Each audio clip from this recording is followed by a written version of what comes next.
see in your experience, but in a child's world, why should you expect that? You've got no right to expect that without God. Let me reinforce this one more time. The one recourse people might have is to say, in denying God, is that somehow, in a manner impossible to prove, these brute, irrational facts, as they evolved from chaos and chance, accidentally developed patterns in some naturalistic process. Interestingly, Richard Dawkins has recently suggested in Expelled that maybe aliens have left a genetic imprint on our genes. But of course, those aliens themselves must be the result of a naturalistic, undirected chance process. This is nonsense.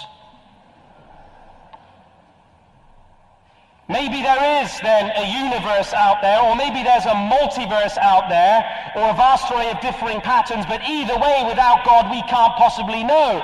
All meanings are just human conventions. They're not objective, they're not absolute in any sense.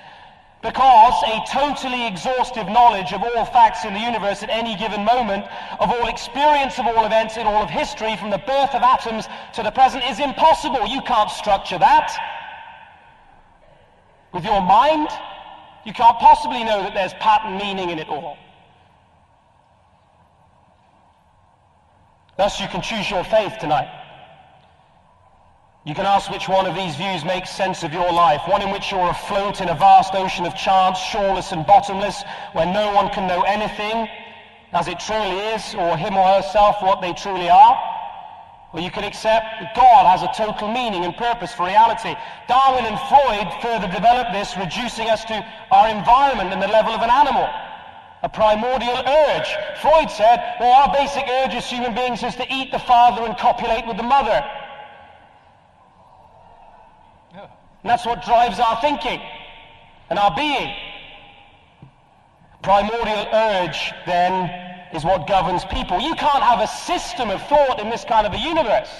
System implies an underlying coherence and structure to reality. There are various implications of this. The atheist is finally a prisoner of an impersonal blind forces, isolated in a meaningless array of mindless events. The world is desacralized. You might say that this thing differs from that thing. The atomic arrangement of this thing differs from the atomic arrangement of that thing. But you can't make a value judgment between them. You can say this is different from that, but how can you say this is better than that? This is more right than that. This is more true than that. As Jean-Paul Sartre asserted, man is a useless passion. In killing God, you kill yourself. The moral implications of this he saw very readily. Sartre wrote, Dostoevsky said, if God didn't exist, everything would be permissible. And that is the very starting point of existentialism. Indeed, everything is permissible if God does not exist. And as a result, man is forlorn, because neither within him nor without does he find anything to cling to. If existence really does precede essence, that is, if existence comes before any kind of structure or pattern, there is no explaining things away by reference to a fixed and given human nature. If God does not exist, we find no values or commands to turn to which legitimize our conduct. And thus Sartre said, man is a being whose project is to be God.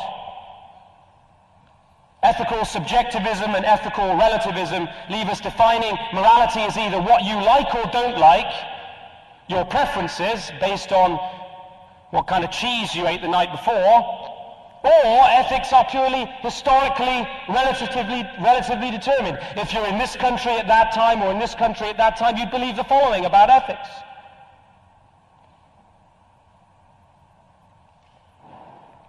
Any appeals to evolution to try and ground ethics are abortive and hopeless. Philosopher Stephen Evans has rightly noted, the moral order does not consist in any such things as instincts or feelings. It's not an instinct because it is itself the standard by which we judge our instincts to be good or bad.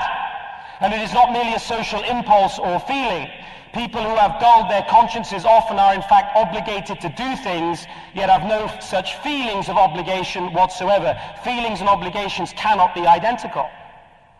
If you've got no transcendent moral source, then how can you possibly make a value judgment between a tyrant or justice, oppression, prejudice, The Nazi war criminals justified their pogrom of the Jews based on the law of Germany.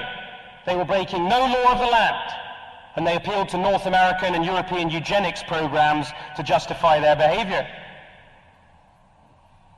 It's not then objectively evil to abuse little children or to lie and cheat and steal and murder. It's just a preference, or it's relativistically defined. What are the implications for morality? Well, there's two types of explanations for reality. We're talking about them. One is personal, the other is impersonal. There's either a personal rational agency behind all things, or there isn't.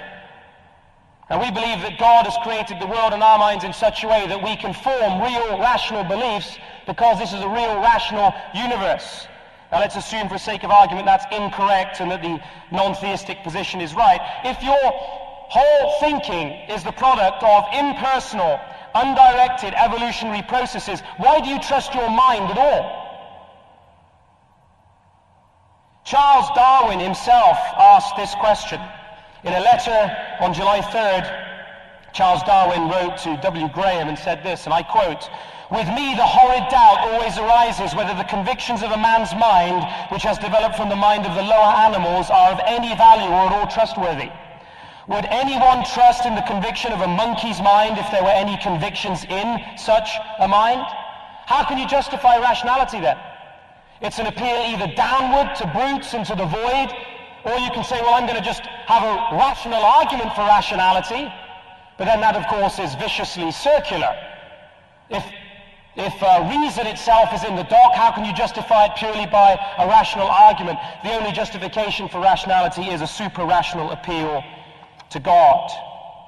The same is true of the problem of our minds and of our brains.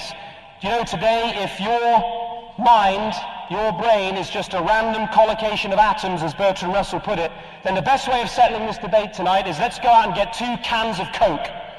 Chris could shake one and I'll shake the other, and whichever can fizzes the most, they win the debate. Because if you're just neurotransmitters and the firing of electrochemical events, the shakedown of atoms in your brain, then there is no basis for validity or invalidity. I hold, and I put it to you today, that anti-theism destroys the intelligibility of human experience.